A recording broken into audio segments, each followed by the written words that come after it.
Goodwood had three purposes. Firstly, to follow up the Charnwood attack of the previous week and take the suburb of Vaucelles, south of the Orne. Secondly, alarmed by the transfer of Panzer Lehr to the west, Second Army must at least threaten a breakthrough south of Caen, which would hold the other panzer divisions in place and perhaps force the recall of Panzer Lehr. Thirdly, to write down the German armoured forces south of Caen, as a preliminary to exploitation the later advance on Falaise.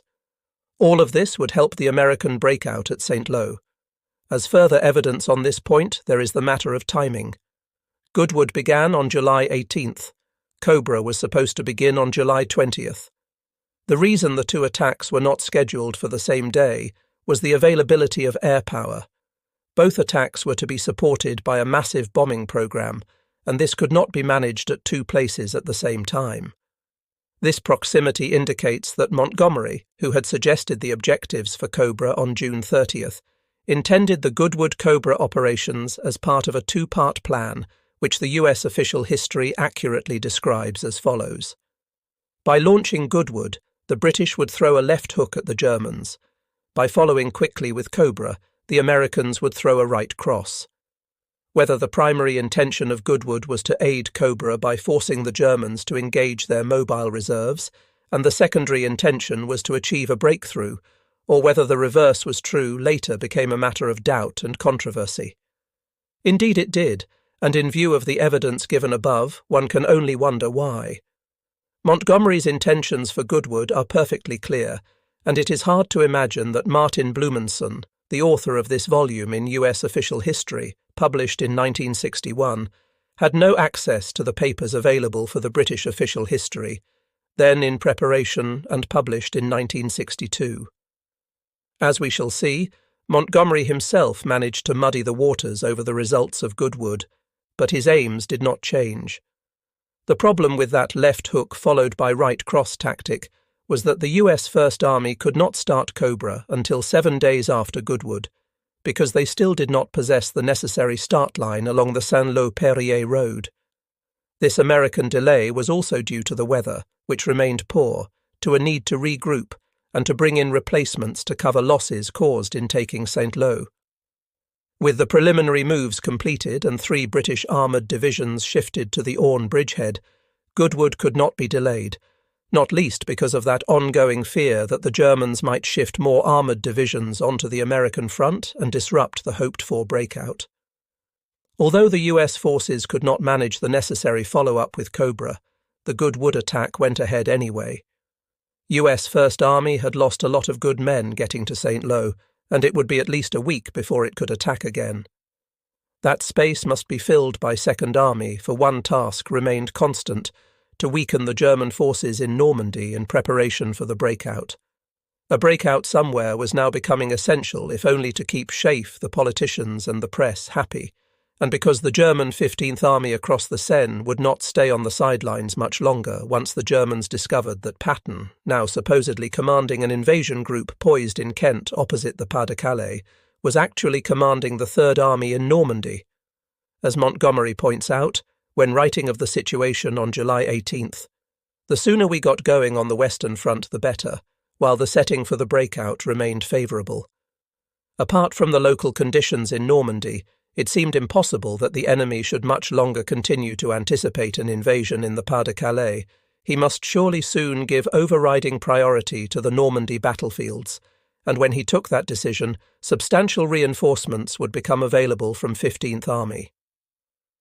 At this time, neither army, not the British 2nd nor the US 1st, were making much speed over the ground, and the Americans, who were ultimately responsible for the breakout, were trying to get into position to launch one. Like their British and Canadians comrades in the East, the Americans were constantly attacking and taking extremely heavy casualties in the process. The losses among company officers in recent weeks before St. Lo had been extremely high. The US official history quotes one regiment that in mid-July, after a month in the line, had only 4 lieutenants left, all of them now commanding rifle companies.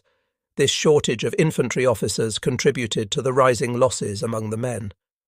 Bradley comments on this. Prior to the invasion, we had estimated that the infantry would incur 70% of the losses of our combat forces. By August, we had boosted that figure to 83%, on the basis of our experience in the Normandy hedgerows. In the 15 days of fighting for St. Lo, the 30th Division sustained 3,934 battle casualties. At first glance, this might seem to imply 25% losses for the division. That figure is deceptive. Because 3 out of 4 of those casualties occurred in the rifle platoons, the rate of loss in those platoons exceeded 90%. These are appalling figures and need some explanation. One part of the explanation is surely that the men in these rifle platoons were not adequately trained for this kind of fighting, a point which Bob Sales of the 29th Infantry Division, one of the units caught up in the advance on St. Lo, would confirm. We were committed back to the front line in the hedgerow country, and the fighting there was fierce, and we continued to lose men. We'd get a few replacements, and they would come in overnight, and we'd jump off on an attack next morning, and they would get killed or wounded, and nobody knew who they were in many cases. With casualties at this level, there was no option but to feed in replacements as they arrived, but this compounded the problem. These replacements were lonely, scared, without friends in the unit, not because of any personal animosity, but because they were new and had not been there on D-Day or during the previous action. With no one looking out for them, these replacements were very vulnerable. When the number of raw troops in the rifle companies amounted to between 83 to 90%, the casualty rates were bound to be high. Casualties were also extremely high in the British and Canadian units. Sidney Jari, who won the MC in Normandy as a 19-year-old subaltern in a rifle company, recalls that casualties in his battalion reached Great War levels. Even so, the regimental system in the British Army did keep losses below the US level, and replacements found it easier to fit in with the old soldiers' veterans, those who had been in Normandy for a couple of weeks. Most of the casualties came from shell and mortar fire, mines, and in close-quarter fighting in the hedgerows, though the weather that July, plenty of rain and low cloud, greatly reduced the support the infantry and tank commanders should have been getting from the tactical air forces. Nothing could be done about this. All the generals could do was keep on attacking, do their best, and hope for better times. So the campaign continued with 2 big, coordinated offensives in train, one in the east, one in the west, both planned to achieve that long-required and now urgent breakout in the west. In accordance with the strategic plan, Goodwood would go in first and be followed by Cobra a day later. Monty makes this quite clear in a letter he wrote to Eisenhower on July 13th, after another conference with Bradley and Dempsey on July 10th. Second Army will begin at dawn on the 16th of July and work up to the big operation on July 18th, when the 8th Corps, with 3 armoured divisions, will be launched to the country east of the Orne. Note changes of dates from 17th to 18th July. First Army to launch a heavy attack with 6 divisions about 5 miles west of St. Lo on July 19th. The whole weight of air power will be required for Second Army on July 18th and First Army on July 19th. Have seen Conyngham and explained what is wanted. It seems perfectly clear from this that Monty was planning a 2-fisted attack and that Goodwood was designed to help the American attack at St. Lo on the following day. For some reason, Eisenhower appears to have taken this the other way round, assuring Monty that the US troops would fight like the very devil 24 hours a day to provide the opportunity your armoured corps will need, though exactly how they would do this is not stated and is not immediately apparent because the American attack would come after the British one. The aim of the American attack was to break out at St. Lo. The aim of the British attack was to keep the panzers on the Caen front and/or write them down while the Americans were doing this or following the American delay to help them do so by engaging the enemy at Caen. Once again, one wearies of repeating this that had always been the aim. The problem is that Monty also made statements or comments that led Eisenhower to believe that he was planning a major offensive in the east. In early July, Monty had rejected the stalemate complaint by stating that he intended to set things alight on my eastern flank.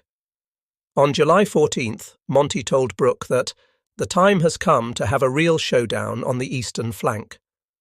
On the same day, he wrote a letter to Tedder, stating that If successful, the plan promised to be decisive, and it is therefore necessary that the air forces bring their full weight to bear. The plan in question was, see above, for an attack on both flanks, not just south of Caen. The if successful is interesting, but Tedder chose to ignore both points when the chance to attack Montgomery arose again. There is a natural tendency for people, even generals, to hear what they want to hear and believe what they want to believe, and Eisenhower was no exception to this rule.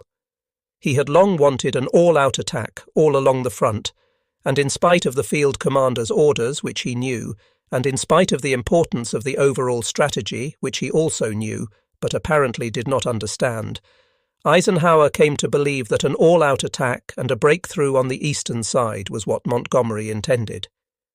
Had he read Montgomery's orders with the attention they deserved, or asked Brooke for clarification, he might have been better informed, for Brooke had no doubts about Montgomery's intentions and approved of them. Perhaps anticipating some misunderstandings, or wary of further criticism at Schaeff, after delivering his plan of attack in writing, Montgomery took the somewhat unusual step of sending his military assistant, Lieutenant Colonel Kit Dornay, over to London to explain the plan verbally to the CIGs, Alan Brooke, and answer any questions. In Dornay's words, "The real object is to muck up and write off enemy troops. On the eastern flank he is aiming to do the greatest damage to enemy armour. Caen Falaise is the only place this can be done. If the proposed plan can be completed, the next British move will be westward, in order to ring round Evrecy, Hill 122, again author's italics.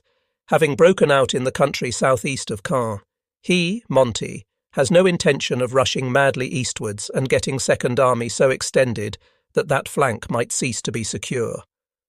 All the activities on the eastern flank are designed to help the American forces in the west, while ensuring that a firm bastion is kept on the east, author's italics.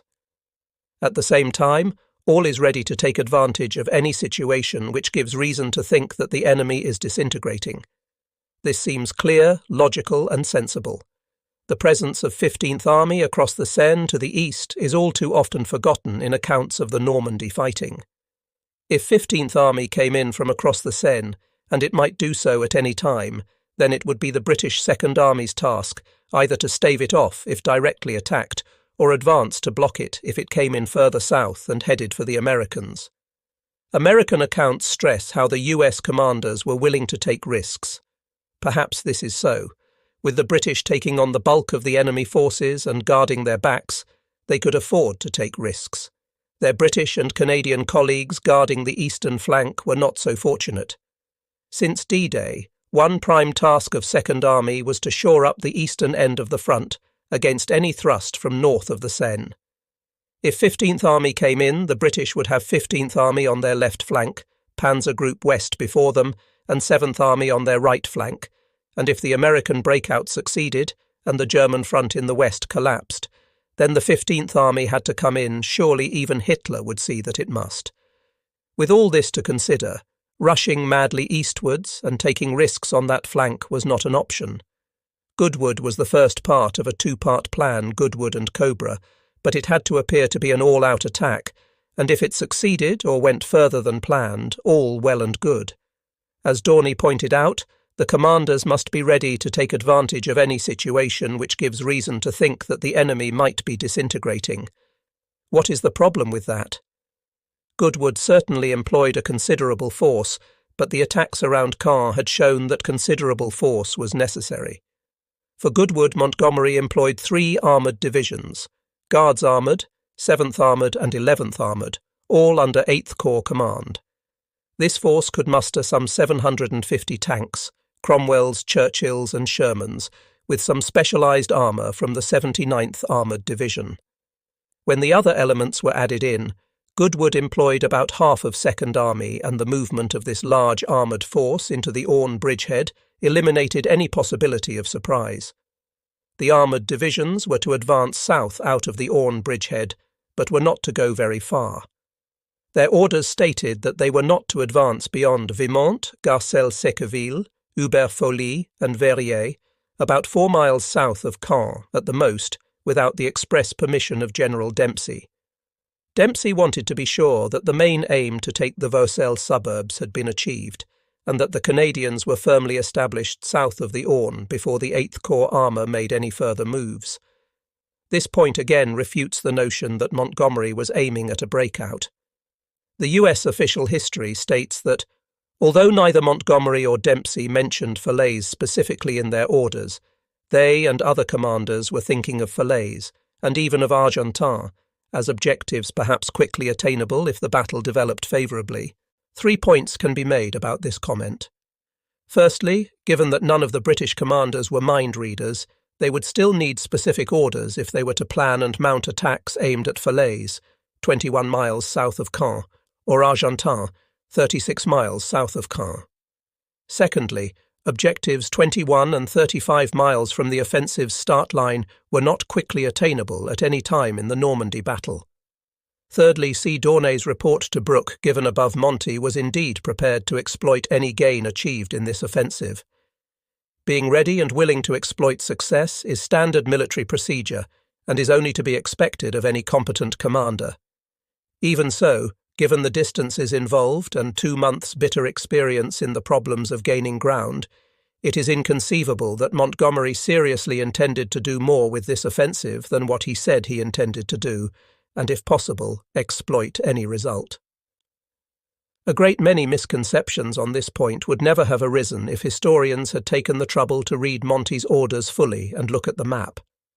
The infantry divisions from the east, 51st Highland, 3rd British, 3rd Canadian and 2nd Canadian, which last, with the 1st Canadian Division, now formed the 2nd Canadian Corps under an excellent Canadian commander, Lieutenant General Guy Simons, supported by 350 tanks, would follow up the armour, widen the breach created, and mop up. Meanwhile, British Corps was to establish the 3rd Infantry Division on the east flank between Bures and Troan to Touffreville, and hold that line against any attack from the east or southeast. There would seem to be a tactical flaw in this plan, namely that the infantry divisions were tasked to widen the breach. The problem with making a breach at all was the presence of German strongpoints on the Bourguebus Ridge, in the other defence lines, and in the many villages and farmhouses on the plain. These strongpoints, well equipped with dug-in tanks and anti-tank guns, could only be cleaned out by infantry. The tanks needed infantry in close support, not bringing up the rear. However, if the stated objectives given above could be achieved, Montgomery would be very satisfied, and, who knows, if all went well, it might indeed be possible to press on to Falaise.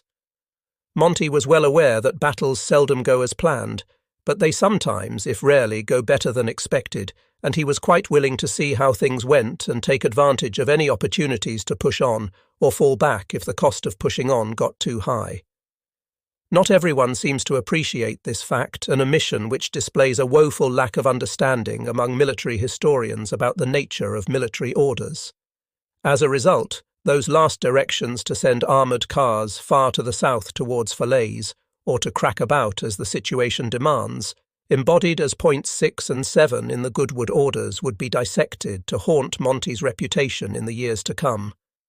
The point is that all attack orders should include some mention of exploitation on what to do if the enemy folds and where your forces should crack on to if the opportunity arises. This is standard military procedure.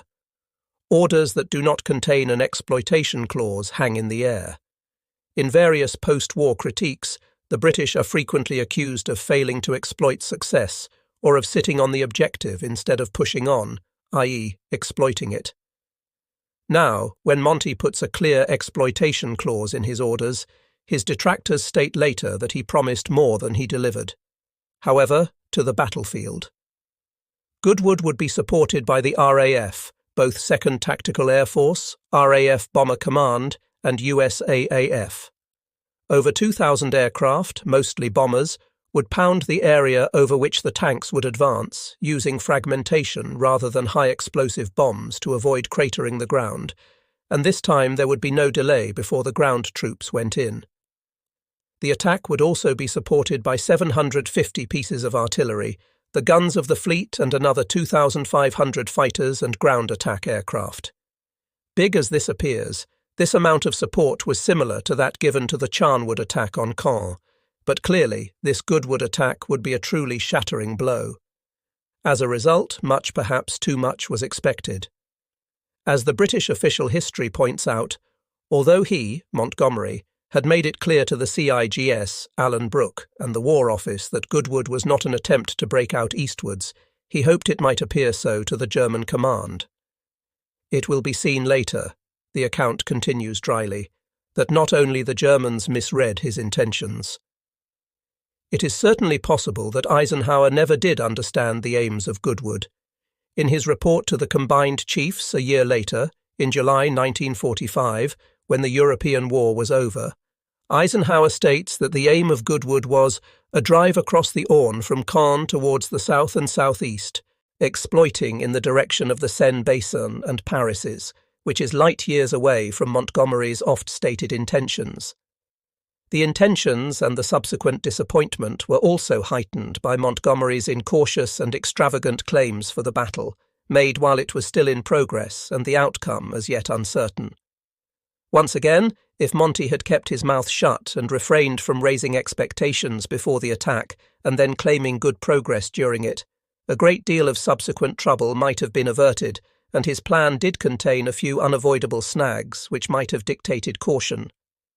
The first problem was that Second Army could not achieve surprise. The armoured divisions had to cross the Orne and Caen Canal into the airborne bridgehead, and this move could be observed by the Germans still clinging on in the Colombelle factory area north of Caen. Even after dark, the rumbling of British tank engines, the aero engines in Cromwell tanks were notoriously noisy, could be picked up far across the Norman countryside. Nor could the move across the Orne be done quickly. There was a shortage of suitable bridges and roads. Then there was the second problem, the small matter of the German defences. The German defences south of Caen and around Bourguebus, a village on an open, commanding ridge 3 miles south of the city, were in great depth. They consisted of 5 defensive lines, all well provided with infantry from the 346th 16th Luftwaffe and 272nd Divisions, closely supported with deadly tank-busting 88mm guns and some tracked Hotchkiss anti-tank guns. Across the narrow line of the British advance, the enemy could deploy 78 88mm guns, 12 heavy flak guns, all equipped with armour-piercing as well as high-explosive ammunition, 194 pieces of field artillery, and no less than 272 6-barreled Nebelwerfer mortars. The Bourguebus Ridge was a formidable obstacle and gave perfect observation for artillery fire from guns positioned behind the ridge. It is sometimes forgotten that good tank country is also good anti-tank country, and the German 88s outranged the British tank guns by over 1,500 yards and had far greater hitting power, as Reg Spittle of the 2nd Northamptonshire Yeomanry points out. In the bocage you had a chance for the ranges were short, but out there on the plain, when the 80s outranged us by 1,000 yards or more, and had a clear field of fire, you did not have a chance. Out there in the Bourguebus Ridge or by the railway line it was chaos, lots of smoke and mist, but open country. We lost 52 tanks in 2 days, and our regiment only had around 60 to 70 tanks at best. At Hubert Foley 3 of us in the turret were wounded, and that was the problem later. A shortage of men, we had hundreds of spare tanks, but you could not replace the crews. Another defensive zone was organised in the villages and farmhouses beyond the Bourguebus Ridge. These had been transformed into strongpoints, wired in, surrounded by minefields and manned by 6 battalions of SS Panzer Grenadiers from 1st SS Panzer. Behind that line were 2 battle groups of 1 SS, each with 40 tanks, including Tigers and 45 Panthers positioned as a mobile reserve. It was estimated that the Germans also had some 230 tanks, Mark IV, Tigers and Panthers, many of them dug in, ready to counter the British advance. More than 1,000 tanks would take part in the British advance, 750 in the 8th Corps tank divisions, and 350 supporting the infantry. But the deployment of this massive force was hampered by the narrow front and the open terrain, which made the attacking tanks sitting targets for the German guns. Apart from the villages and farmhouses, every one a strong point, there were two other physical obstacles to the attackers. The embanked railway line running across the front from Caen to Vimont and Lisieux and the Bourguebus Ridge, 5 miles south of Caen. The attack front was also hemmed in by the Orne River gorges, north and south of Thury-Harcourt, by the Suisse Normande, by the River Dive and yet another railway line, running south from Mézidon to Argentan. As a preliminary to this push south, Second Army, in this case the Canadians, had to take Vaucelles. To do that, break through the German defences at Bourguebus and overcome tough opposition further on, the Second Army attack would have to go very well indeed. Unfortunately, all did not go well. The first moves began on July 15th, when the 12th Corps and the 30th Corps attacked to their front on a line between the west of Caen and Tilly-sur-Seulles. 12th Corps were again thrusting at Évrecy, aiming to reach the Orne and Thury-Harcourt in the Suisse Normande, while 30th Corps were thrusting at Noyers and the high ground north of Villers-Bocage. The result of these attacks was a 2-day-long ding-dong battle, where attack was followed by counter-attack. Very little ground was gained, but 3 German panzer divisions, 1 SS. 10 SS and 2nd Panzer, plus the newly arrived 276th Infantry Division, were sucked in to hold the line. 12th Corps and 30th Corps took 3,500 casualties in 2 days, but at least they had diverted German attention away from the east bank of the Orne. This was not enough to get Goodwood off to a quick start, but it reduced the chances of a German shift west to the Cotentin. John Sharp of 2 Platoon, a company, 2nd Battalion Middlesex Regiment, 3rd Infantry Division, gives an infantryman's view of Goodwood. On July 14th, orders were issued for the division to move east of the Orne, and our new battleground would be the triangle between Caen, Troarn, and the mouth of the Orne. There was a fantastic traffic jam east of the Orne, where 3 armoured divisions were forming up for the attack. Our task was to clear the woods and villages of Le Pré-Barnon, Touffreville and Banneville, to exploit to Troarn, and in general protect the left flank of the armoured thrust. The attack began on the morning of July 18th with a second great bombing attack, and the spectacle was fantastic, with bombers droning in for over 2 hours and dropping 8,000 tons of bombs.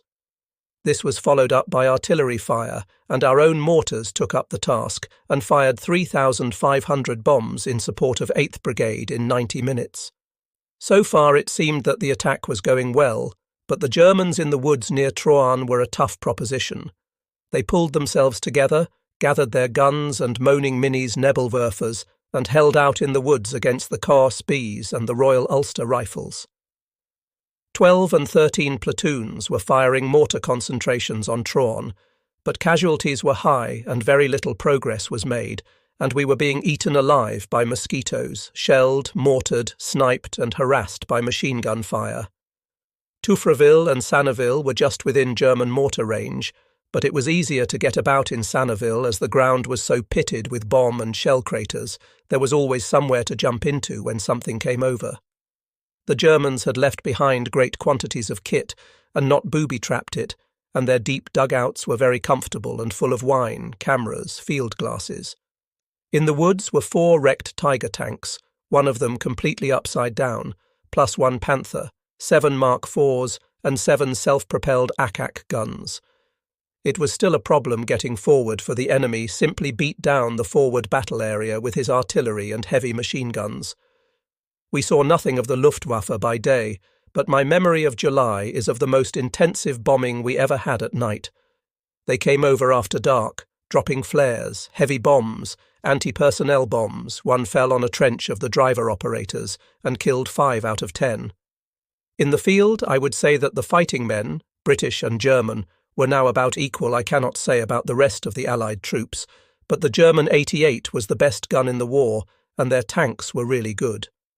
Eric A. Brown MC was an anti-tank Royal Artillery subaltern commanding a troop of M10 tank destroyers, and describes the effect of German anti-tank fire during Goodwood. From behind a building a Panther emerged, surrounded by enemy infantry. Its prominent gun was not pointed in my direction, but its flank was, and I ordered the layer to aim onto it. Difficulty in discerning its shape confused him, so he moved over and I was able to direct the telescopic sight right onto it. I ordered fire, but the solenoid switch did not respond, so I grabbed the emergency cord and we opened up, hitting the Panther squarely and stopping it in its tracks. We then swung our machine gun round to engage the infantry. They scattered, and with no immediate enemy follow-up, I decided to redeploy. This, we did then, disaster. Seconds later, the M10 received a direct hit from behind, and it instantly burst into flames with a catastrophic roar. I was in the turret and had been talking to driver Donaldson and wireless operator Norton. I was literally blown out of the turret onto the corn stubble below with my clothes burning. Donaldson and Norton had no chance as their hatch covers were covered by the external mantlet of our gun, and they could not get out, they perished. We had been told that with clothing alight, the only answer was to roll over and put the flames out. This I did, but my left leg was askew and blackened skin hung from my hands and face up to my forehead. Luckily, my steel helmet was still on and my hair did not catch fire. I sat in the stubble trying to work out what had happened when I heard Sergeant Todd's voice. As troop sergeant of an adjacent troop, he had seen my brew-up, and without thought of the danger had raced over to pick me up. He got me onto the bonnet of his jeep and somehow to a field dressing station. I remember a surgeon saying, "You are going to be okay," and replying, "Thanks, but don't overdo the morphia." I could not see anything and lapsed into unconsciousness, and it was 3 or 4 days later when I heard a Canadian voice saying that although I could not see, I was in a Canadian hospital, face masked, hands bandaged, both legs in plaster. But a lot of people had been looking after me since the shell hit the M10. Incidentally, all this took place 3 weeks before my 23rd birthday. Goodwood began on July 18th and was a chapter of accidents from start to finish. The first problems arose in the move to the start line, for which all 3 armoured divisions had to make their way around the north of Caen and across the Caen Canal and the Orne. This move was closely observed by the enemy in the Colombelles factory area north of Caen, because most of it could not be done at night. Nor could all the divisional elements get up to the start line before the attack. The cramped space east of the Orne meant that some reserves and support elements, including the artillery, must pass over the bridges after the battle started, with the risk of considerable congestion at the bridge approaches. By July 15th, the Germans were therefore well aware that the next big British push would come in east of the Orne, though they did not appreciate that the axis of advance would be to the south. They too anticipated a move to the east towards Paris and the Seine, but this view disappeared at dawn, 5:30 a.m. on July 18th, when 1,000 RAF bombers dropped a huge tonnage of bombs on the German positions east of the Orne. The first bombing lasted 45 minutes. As it ended, medium bombers of the US 9th Air Force came in to drop their bombs on the German front line. That raid lasted until 7:45 a.m., and as the dust drifted away, the Shermans, Churchills and Cromwells of the 11th Armoured Division moved forward to the attack, close behind a bombardment from hundreds of guns. This initial bombardment from aircraft and artillery had its effect. For the next 2 hours the advance met little opposition and penetrated some 3 miles into the strongly held German lines, but then matters began to go awry. The tanks and infantry were now moving beyond the range of their supporting artillery, which for lack of space in the Orne bridgehead had been positioned west of the Orne. It also became apparent that, for all its weight and spectacle, the bombing had left large parts of the enemy position untouched. This bombing had been concentrated on the enemy front line, the air commanders failing to appreciate that the enemy had deployed his defences in great depth. Since depth is the essence of good defence, this should have been obvious, but the end result was that instead of the resistance lessening as the British advanced, the opposition grew stronger and the attack started to congeal. The German defensive positions began to engage the tanks of the 11th Armoured Division at a time when their artillery support was held up in the vast traffic jams on the 6 bridges over the Orne, and while the Guards Armoured Division were still deploying to their rear. The 7th Armoured Division, delayed in these traffic jams and the last one across the bridges, took no significant part in the first day of the Goodwood offensive. What it came down to on July 18th was that this supposedly shattering blow by 3 large and well-supported armoured divisions became a scrambling advance by 2 divisions, which the defenders had no real difficulty in dealing with in detail. This opposition made itself felt on the tanks of the 11th Armoured at the Convimont railway embankment at Cagny, which was overlooked by the higher ground of the Bourg-et-Bousse ridge. Most of the enemy positions here occupied by the 21st Panzer, with the 503rd Heavy Tank Abteilung, Tigers, under command, and 12 SS Panzer had escaped the bombing and shelling. When the Shermans and Cromwells of 11th Armoured and then Guards Armoured came in range, they opened up with field artillery, mortars, and 88mm guns. The Tiger and Panther tank guns outranged those of the Sherman and Cromwell, and before long the fields in front of the embankment were littered with hundreds of shattered and burning British tanks. More British tanks moved forward, the infantry pressed on, aircraft came in, and by nightfall the British advance had got beyond the railway embankment, but at some cost. 200 British tanks and around 1,500 men had been lost, and after about 11 a.m. very little progress had been made in the centre at all. The 3rd Infantry Division, tasked to guard the left flank, had moved forward at 7:45 a.m., supported by tanks of the 27th Armoured Brigade. The bombing had again reduced the opposition, at least for a while, and Traun on the dives was reached without difficulty. Then their troubles began. The 346th Division and elements of the 16th Luftwaffe Division, supported by Tiger tanks, put up a stiff fight for the villages along the dives, and by the end of the day their resistance had cost the 3rd Infantry Division 500 casualties and 18 tanks. The battle in Caen, to clear the enemy out of the Vaucelles suburb and the Colombelles factory area, had been entrusted to the Canadian 2nd Corps. The 8th Canadian Infantry Brigade moved on Colombelles from the Rameville heights and spent most of the day clearing the factory area, aided in the task by a brigade from the 3rd Canadian Division. Within Caen, the 2nd Canadian Division got across the Orne into Vaucelles by dark and were ready to move on again at first light. German losses here had not been insignificant. 21 Panzer had started the day with around 100 tanks, 39 of them Tigers, but lost most of these during the day to bombing attacks or rocket-firing typhoons. Yet the Germans were still full of fight, and the battle was by no means over. At this point, General Montgomery made a big mistake, not a professional one, but one that provided fresh fuel to his critics and greatly damaged his reputation. At 4:40 p.m. on July 18th, when none of details on the progress of the battle could be known, Montgomery sent a message to Alan Brooke at the War Office. Operations this morning a complete success. 11th Armoured reached Tilly-la-Campagne, 7th Armoured past Demouville and moving on La Hogue. Guards Armoured past Cagny and now in Vimont, 3rd Division moving on Traun. Have issued a very brief statement for tonight's 9 p.m. BBC News. Situation very promising, and it is difficult to see what the enemy can do just at present. Few enemy tanks met so far, and no mines.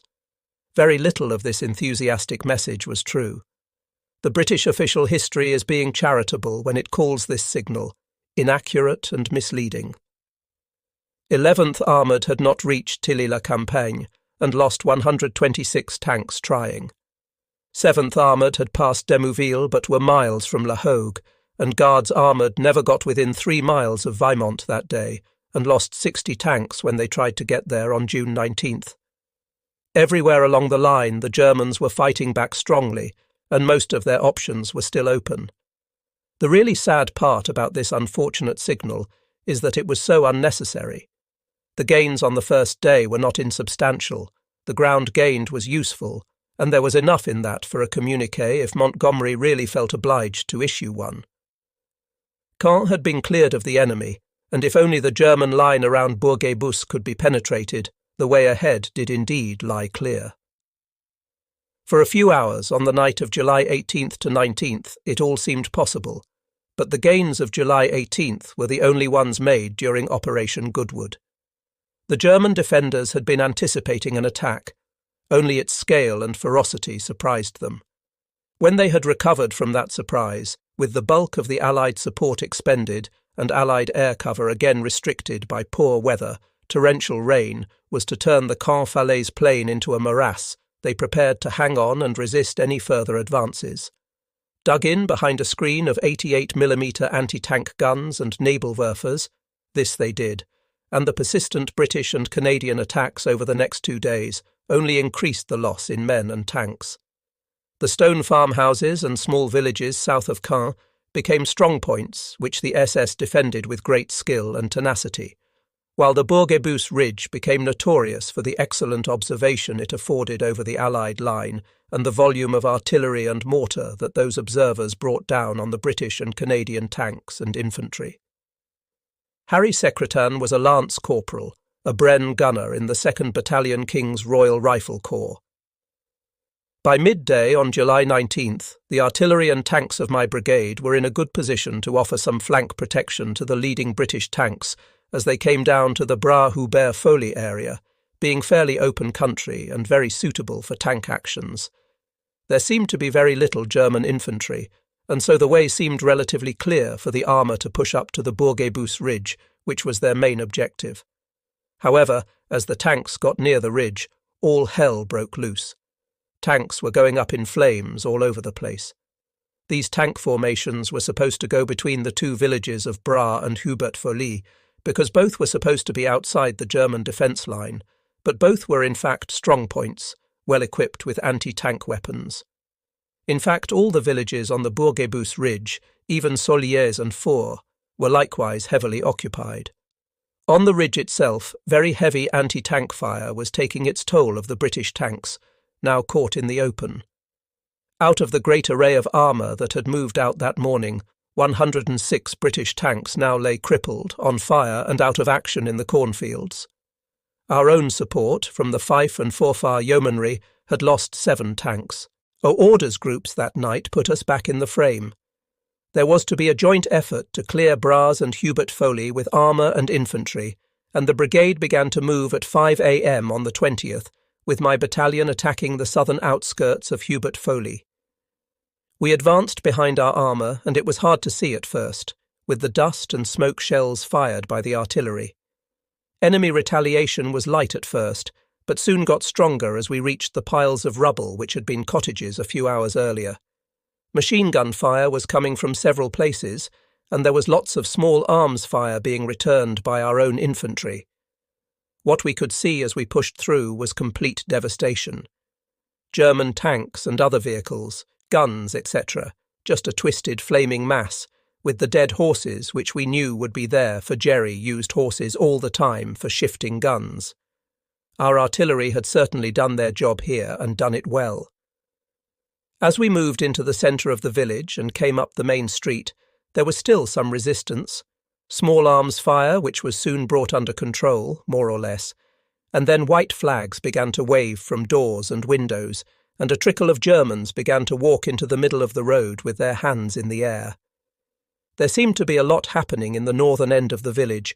Firing had increased, and heavy stuff too, so our tanks began to move off in the direction of the fire, while the infantry began to move up, throwing grenades in doors and windows, keeping a good lookout for snipers.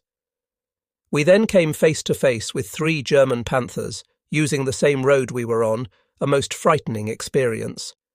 There was a mad scramble for cover before the leading tank opened fire. My carrier crashed into a shop front, and I got my Bren and jumped out of the carrier into the shop, where Sergeant Pierce and a young officer were trying to get onto HQ, which they did after a few minutes, and send for help.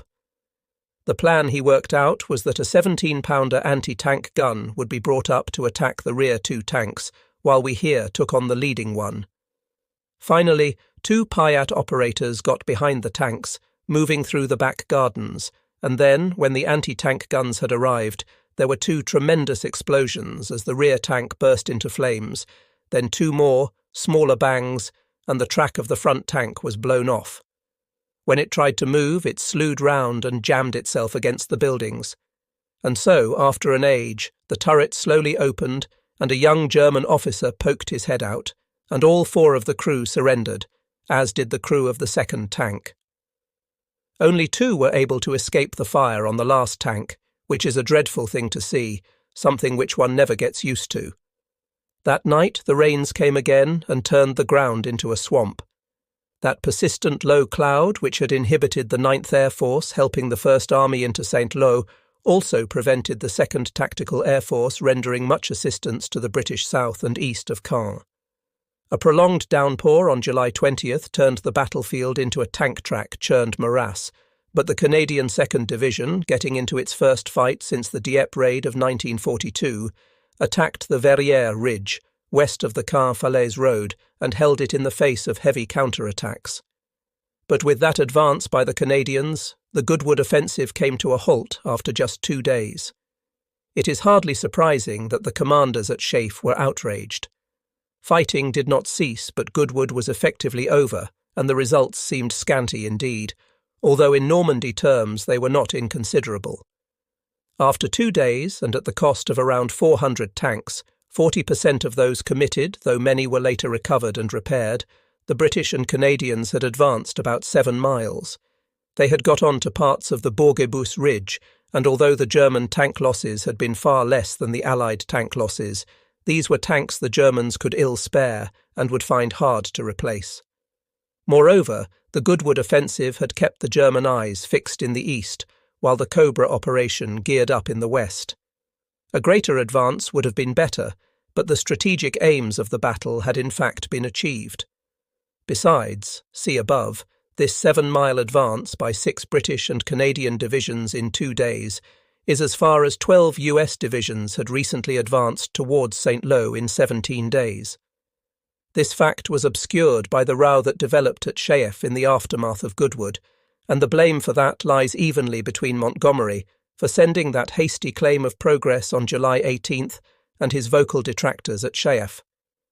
Had these difficulties and gains been appreciated, it is probable that Goodwood would not have aroused so many critical comments until we refer back to that communiqué and to Montgomery's casual declaration in his initial order that if all went well, his armoured cars could advance towards Falaise. When put together, these 2 statements provided useful ammunition to Morgan and Tedder at the time, and Monty's numerous detractors in the decades since. As with his declaration of taking Caen on D-Day, Monty had made another extravagant claim and given his enemies a stick to beat him with. The British official history says mildly, some dissatisfaction had been expressed over the slow progress made by the Allies in Normandy. This is a considerable understatement. It is fair to say that all hell broke loose at Chafe in the aftermath of Goodwood. Most of the outcry came from the RAF commanders, Conyngham and Tedder, over the Army's failure to get them that long-promised open ground on the Caen-Falaise plain, which they now had another chance to bleat about.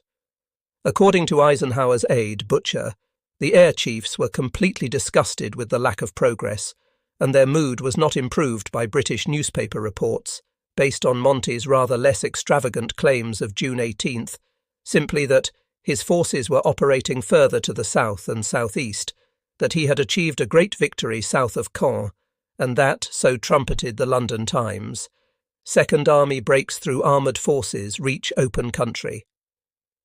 The effect of these media exaggerations, although ignored by Montgomery, took further toll of Eisenhower's patience. Ever anxious to pour fuel on the fire, the better to cook Monty's goose Tedder, according to Butcher, then phoned Eisenhower and alleged that Monty had stopped his armour from going further. Ike was certainly less than pleased with this news, and Tedder, quickly seizing his chance, told him that he was certain the British Chiefs of Staff would support any recommendation Eisenhower might care to make with respect to Monty, for not going places with his big 3-armoured division push a strong hint that Monty's sacking would be the logical answer to the current lack of progress on the British front. To stir the brew further, Tedder sent a copy of this note to Air Marshal Peter Portal, the Chief of the Air Staff, and a member of the Joint Chiefs of Staff Committee. Some generals were sacked in the aftermath of Goodwood, notably Major General Erskine and Brigadier Hinge of the 7th Armoured Division, and the commander of the 51st Highland Division.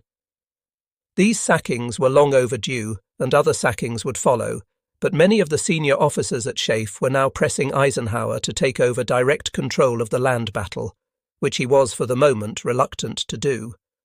Besides, Even if he did so, he would still have to deal with Montgomery, whose strategy was under attack but was certainly not without merit. The emerging fact is that Eisenhower simply did not understand Montgomery's strategy. Had he simply disagreed with it, he was the supreme commander and could have ordered Montgomery to do something else according to Eisenhower's astute chief of staff, Bedell Smith. Eisenhower wanted an all-out, coordinated attack by the entire Allied line, which would at last put our forces in decisive motion. He was up and down the line like a football coach, exhorting everyone to aggressive action. Once again, the question has to be asked, since Eisenhower was the supreme commander, and if this is what he wanted, why did he not try orders instead of exhortation? The fact that neither of the Allied armies had been able to achieve such action or, indeed, make a great deal of progress in the supposedly easier attacks they were currently making proves 2 points. Firstly, an all-out attack by both armies, all the time, could not be that easy, or they would have already done it. Secondly, the overriding factors listed again and again in this account, supply, terrain, the weather, the enemy made such an all-out offensive impossible or impossibly expensive in lives. The Germans needed to be eased or manoeuvred out of their defences before the full power of the Allies could be unleashed upon them. On July 20th, Eisenhower visited Montgomery in Normandy and was surprised and, it appears, not a little put out to find Monty quite satisfied with the results of Operation Goodwood. Details of their private conversations are not available. Their chiefs of staff were not invited to participate, at Monty's request, but on the following day Eisenhower summed up his thoughts in a letter. In this letter, Ike told Monty that there was a discrepancy between some of his statements and the execution of his policy. For example, if the Allies were indeed, as Monty claimed, strong enough and so well situated they could attack the Germans hard and continuously in the relentless pursuit of our objectives, why was this not happening? Monty should tell Dempsey to keep up the strength of his attack, adding that, in First Army, the whole front comes quickly into action to pin down local reserves and to support the main attack. This last statement is certainly incorrect, as any First Army Corps commander could affirm. The US history itself clearly confirms that a hush fell over the American front after the capture of St. Lo. 5th Corps had stayed quiet while Cherbourg was taken by 7th Corps and had done very little while 19th Corps was fighting towards St. Lo, and the 8th Corps were moving down the west coast, not because the 5th Corps commanders were hanging back, but because of a shortage of supplies and artillery ammunition. It is also a matter of fact that the Second Army, by its continual attacks, was now containing most of the German armour, 7 divisions and 4 of the new infantry divisions. The 271st, 272nd, 276th and 277th, which had arrived in Normandy since July 3rd, compared with only 1.5 new infantry divisions, 2 SS Panzer and a much weakened Panzer Lehr, which had arrived on the American front in the same period. Eisenhower sent a copy of his letter to Tedder, one wonders why, since they shared an office and the Air Marshal was soon on the warpath again, writing to Eisenhower on July 23rd. The thought of these two officers, sitting at desks a few yards apart and writing each other letters, is one of the most curious images of the Normandy campaign, to dispute Montgomery's strategy. "I have no faith in such a plan," wrote Tedder. "I have every faith in General Bradley and his commanders, and in their impending attacks, but I do not feel we can expect rapid moves in that area owing to the nature of the terrain." This is a grovelling, disloyal, and rather stupid letter, an example of the perils of inviting an airman to comment on a land battle. Tedder appears to be arguing for an attack in the east, where one had just in his opinion failed and where the bulk of the German forces had been assembled, while claiming that an attack by Bradley and his commanders in the west could not succeed because of the terrain. One wonders exactly where the Air Marshal felt an attack would succeed, or whether this was simply a continuation of his ongoing campaign to get Monty sacked, a campaign in which the facts must not be allowed to get in the way of the aim. The fact that an attack in the west could swiftly succeed would be amply demonstrated just 2 days later on July 25th, when the US First Army struck out of St. Lo in Operation Cobra. Cobra, July 25th to 30th. The word breakout was often employed to describe the results of Cobra, and meant variously leaving the hedgerow country, shaking loose from the Cotentin, acquiring room for mobile warfare, goodbye Normandy, hello Brest. The US Army in World War II, breakout and pursuit. The roots of Cobra can be traced back to that conference between Montgomery and Bradley on June 31st, but the development of the actual plan of attack dates back to another meeting between Monty, Bradley and Dempsey on July 10th. At this meeting, Bradley admitted that he was discouraged with the slow progress made in the hedgerows towards St. Lo since July 3rd, and was brooding about the way to mount some new and more decisive offensive once the city fell. Montgomery told Bradley to take all the time you need in order to develop such a plan, and following that meeting the idea of a major British attack, which eventually became Goodwood to aid the US advance, was suggested by Dempsey.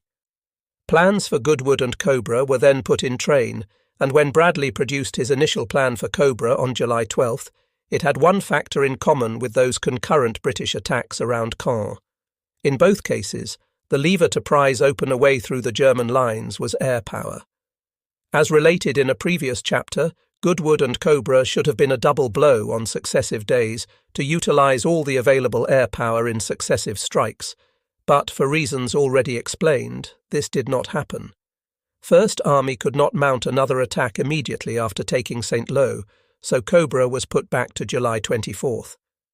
Had the two attacks followed each other closely, as originally planned, much criticism would have been avoided, and two myths that Cobra was conceived exclusively by Eisenhower and Bradley, and that after Montgomery failed to make a breakthrough with Goodwood, the exasperated Americans took over the conduct of the Normandy battle and forced a breakthrough with Cobra might never have gained credence. As it was, while the grumbling over Goodwood continued at Schaeff and in the media after July 20th, all eyes switched to the St. Lo sector where General Bradley's First Army were preparing for the next stage of the Allied battle in Normandy. The first point to make about Operation Cobra is illustrated by the chapter quote given above, that while the common opinion holds that Cobra was designed as the final breakout from the Normandy beachhead, allowing American armies to spill all over France, its original purpose was simply to get out of the bocage, round the Avranches corner and into Brittany. It would take a careful plan, a great deal of force and a certain amount of luck, to break out of the Allied bridgehead south of St. Lo. However, by July 20th, the major preparations had been made. The bulk of the German armour sucked east and moves to reach a start line on the Saint-Lô-Perrier road had finally succeeded. Even so, everyone knew that breaking the German line was not going to be easy.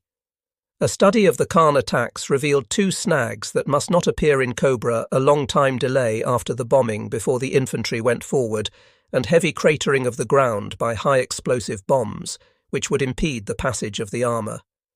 This being so, General Bradley wisely decided to take his time, and curiously was never accused of slowness for doing so.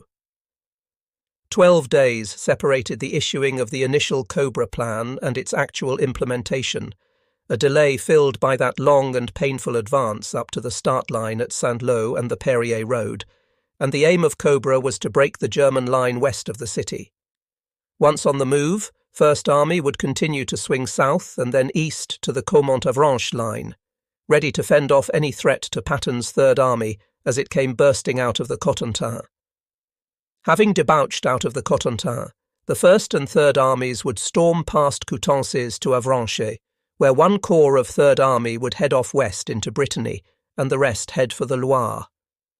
The first steps to this end would be a thrust by the 7th Corps of the First Army in the centre, backed by a drive for Coutances by the 8th Corps of the Third Army. "If all goes well," said General Bradley to General Collins of 7th Corps, "we ought to be in Avranches in a week."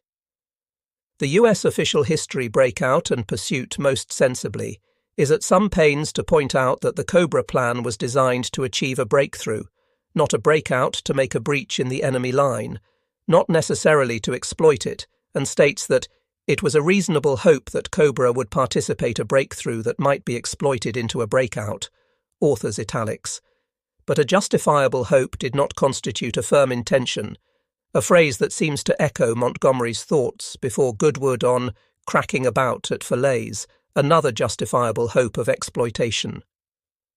Bearing in mind the fierce resistance already encountered in the hedgerows, General Bradley was far too canny to commit himself to such a declared aim. Besides, what the Americans had to do first was to seize a sound start line for their attack. For this, Bradley selected the Saint-Lô-Perrier-Laissay highway, but to get there some obstacles had to be removed, most notably the German strongpoints at Lavarde and Saint-Germain-sur-Sèvre, two salients in the US line between 8th Corps and Coutances.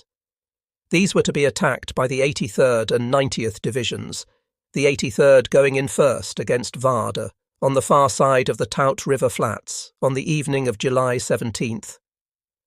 The 331st Infantry Regiment put a battalion across the river and through the swamps, but could not support it, and on July 18th the battalion came back. On the following day, July 19th, the 331st went in again, this time with support from the 330th Regiment, and were again repulsed, having sustained heavy casualties and lost one battalion commander. This reverse can be attributed to difficult terrain, bad weather and plain bad luck, but the US official history adds, more basic was the ineffectiveness of the 83rd Division. It is fair to point out that the 83rd had only been in Normandy a month, and in that short time had incurred more casualties and received more replacements than any other US unit in Normandy. Casualties are not always a result of enemy resistance, pushing forward against odds or bad luck. A lack of training, poor fieldcraft and faulty handling in the field can increase the casualty list equally well. It appears probable that the 83rd Division's high casualty rate was due to poor training and indifferent leadership. So while the generals took another look at the 8th Corps role in Cobra, the 83rd was pulled out of the line to train and absorb reinforcements. As Colonel York of the 331st Infantry Regiment remarked after this battle, "We have quite a few new men, and they are really new. They don't know their officers, and the officers don't know their men. The ill-fated 90th Division were in no better case, and this offers yet another illustration of the point made above." The 90th had achieved very little, yet after 6 weeks in Normandy, the division's enlisted infantry replacements, i.e. private soldiers, PFCs and non-coms, numbered more than 100% of authorised strength, and officer replacements totalled almost 150%. The problems of the 90th Division were compounded by this situation, because the replacements, being neither as well trained or as well motivated as the original members of the division, they were sent to squads and platoons where nobody knew them, just pushed in where needed, often on their own. A soldier without buddies is in a difficult and demoralising situation. The preliminary objective for the 90th Division was the village of Saint-Germain-sur-Sèvre, which occupied an island of high ground, 2 miles long and half a mile wide in the marshes in front of the divisional line. This position was held by one understrength German battalion, which was well dug in on a commanding feature and had several assault guns and some light tanks in support. A feature of the otherwise excellent German performance in Normandy, one rarely made use of by the Allied generals, was an apparent reluctance to fight at night, but Major General Eugene Landrum, the 90th Division commander, did not consider his men well enough trained for a night attack on the German position. He therefore decided to send the 90th in daylight, supported by the entire 8th Corps artillery and tactical airstrikes. This attack was planned for July 18th, but after various delays finally went in on the morning of July 22nd. The weather was poor, which prevented both air support and observation of the artillery bombardment, but this did not inhibit the actions of the German artillery. Their guns had the range to a metre and subjected the US troops to fierce shell fire, which prevented the assaulting troops from crossing their start line for the first 3 hours. The attack was led by the 358th Infantry Regiment. The 1st Battalion to reach the island suffered 50% casualties before reaching dry land, but the attack was pressed home again, demonstrating that whatever this division lacked in performance, its young soldiers were not short of courage. Another battalion was sent in, but only one company reached the island, and the battalion commander was relieved of his command on the spot. The Germans were now pounding the island with artillery and sweeping the marshes and open ground around it with machine gun and mortar fire, and the 400 men of the 358th who had got across to the island were on their own. General Landrum's attempts to feed in reinforcements that night failed.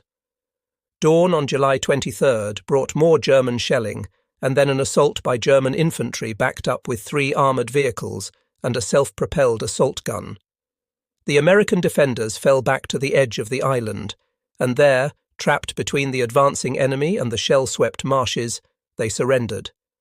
A check revealed that of the 1,000 on the island, some 100 men had been killed, 500 wounded, and 200 captured. After an investigation into the events of the 22nd to 23rd July, the divisional commander, General Landrum, was replaced, as previously related, though it is hard to see what else he could have done in the circumstances.